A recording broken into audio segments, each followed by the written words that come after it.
व्यापारी मौसम देखकर खरीदारी करता है और सत्ता के सियासतदार चुनाव देखकर अपनी तैयारी करते हैं। नमस्कार, मेरा नाम है प्रभात और हम आप सबके बीच मौजूद है प्रभात ऑफिशियल न्यूज़ के इस डिजिटल प्लेटफॉर्म पर। दरअसल हम आप सबके बीच इस बात की चर्चा को लेकर के आए हैं कि प्रधानमंत्री की एक अपील, 1 साल तक सोना न खरीदने की अपील आखिर क्यों प्रधानमंत्री ने कही। इस बात की चर्चा हर जगह हो रही है।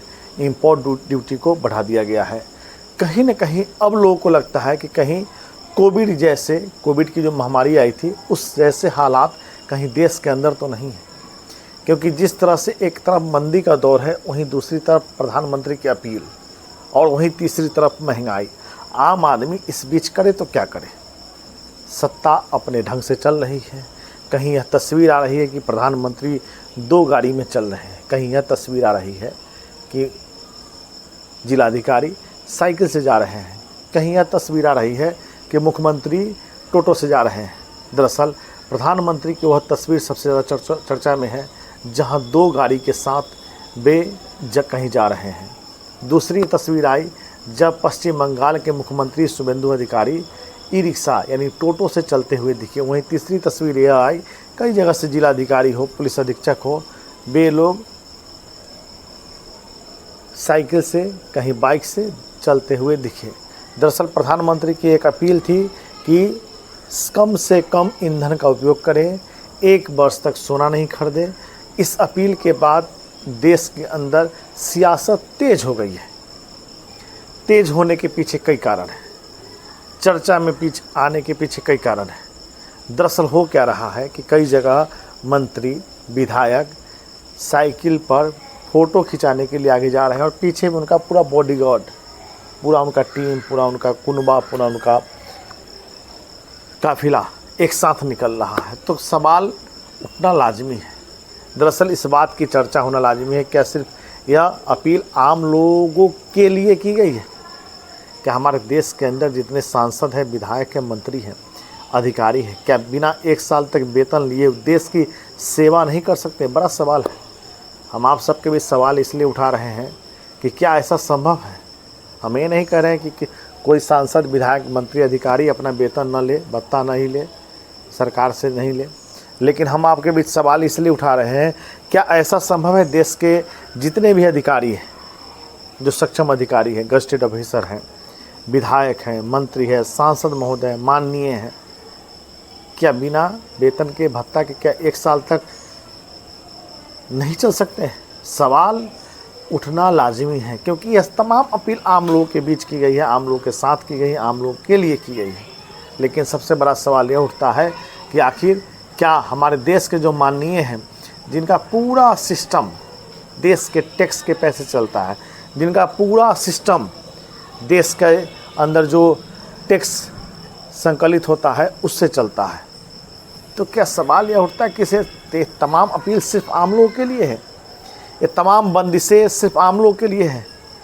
वर्क फ्रॉम होम की हो, मेट्रो की यूज का हो, ट्रेन का यूज का हो, तो इस चीज़ को लेकर चर्चा है कि देश के अंदर क्या जितने भी लोग टैक्स पे करते हैं या जितने आम लोग सरकारी खजाने में एक मोटी रकम जमा करते हैं और उन मोटी रकम, उस टैक्स के पैसे से उन लोगों का वेतन मिलता है, पैसा मिलता है। समझिए इस चीज़ को। देश का सिस्टम देखिए, अभी का उदाहरण ले लिया जाए या आप 2000 वर्ष पहले ले लीजिए।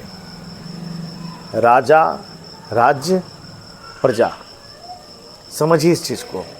प्रजा के टैक्स से पहले भी राजा का पूरा सिस्टम चलता था, राज्य चलता था। लोग पहले अनाज टैक्स में देते थे, अब धीरे धीरे समय बदला, अब मुद्रा टैक्स में दिया जाने लगा। पहले टीन वैट के रूप में था, अब जीएसटी, एसजीएसटी के रूप में दिया जा रहा है। तो कहने का मतलब है कि एक तरफ जहां वित्त मंत्री, देश की वित्त मंत्री यह कहती है कि अभूतपूर्व टैक्स संग्रहित हुआ, अभूतपूर्व टैक्स प्राप्त हुआ देश को, केंद्र सरकार को, राज्य सरकार को। लेकिन सवाल उठता है, जैसे ही 5 राज्यों के चुनाव समाप्त हुए, क्या उन टैक्स के पैसों को जिन लोगों को वेतन मिल रहा है, भत्ता मिल रहा है, क्या नहीं छोड़ सकते हैं? जिन लोगों को, एक अधिकारी लोग को, मेरे माननीय लोगों को, विधायक लोगों को, सांसद महोदय लोगों को जितना पैसा वेतन मिलता है, भत्ता मिलता है, क्या 1 वर्ष के लिए नहीं छोड़ सकते हैं?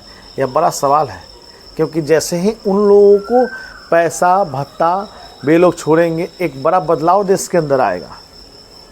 आप याद कीजिए सितंबर का महीना, जब नेपाल में एक बड़ा विद्रोह हुआ था, एक बड़ा आंदोलन हुआ था। भगवान न करे कभी ऐसा आंदोलन भारत में हो। तो हुआ क्या था वहाँ पर कि जो आम लोग थे वे काफ़ी त्रस्त थे। बेरोजगारी नेपाल में सबसे ज़्यादा है, वहाँ अमूमन पलायन सबसे ज़्यादा होती है।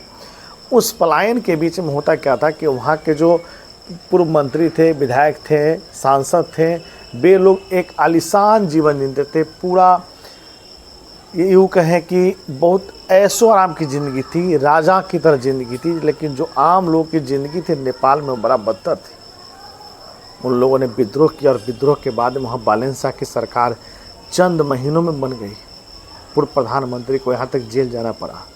लेकिन सवाल उठता है, क्या देश के अंदर जो मौजूदा हालात है उसके लिए हमारे देश के अधिकारी, देश के बड़े अधिकारी, देश के सांसद, विधायक, मंत्री, मुख्यमंत्री, प्रधानमंत्री, क्या वे 1 साल के लिए बिना वेतन के काम नहीं कर सकते हैं? यह एक बड़ा सवाल है। अगर आम लोग त्याग कर रहे हैं, आम लोगों ने अगर नोटबंदी का दंश झेला है, आम लोगों ने अगर जीएसटी को अपने में ढाला है, आम लोगों ने यदि कोरोना का दौर झेला है, आम लोगों ने यदि मंदी झेला है, तो क्या हमारे देश के जो माननीय हैं, क्या वे नहीं झेल सकते हैं? क्या वे इतने कमज़ोर है कि 1 साल के लिए वेतन नहीं दे सकते? क्या वे इतने कमज़ोर है कि उनका 1 साल के बिना वेतन लिए काम नहीं चल सकता? क्या वे इतने गरीब हैं कि देश के मौजूदा हालात को देख करके 1 साल तक भत्ता नहीं ले सकते?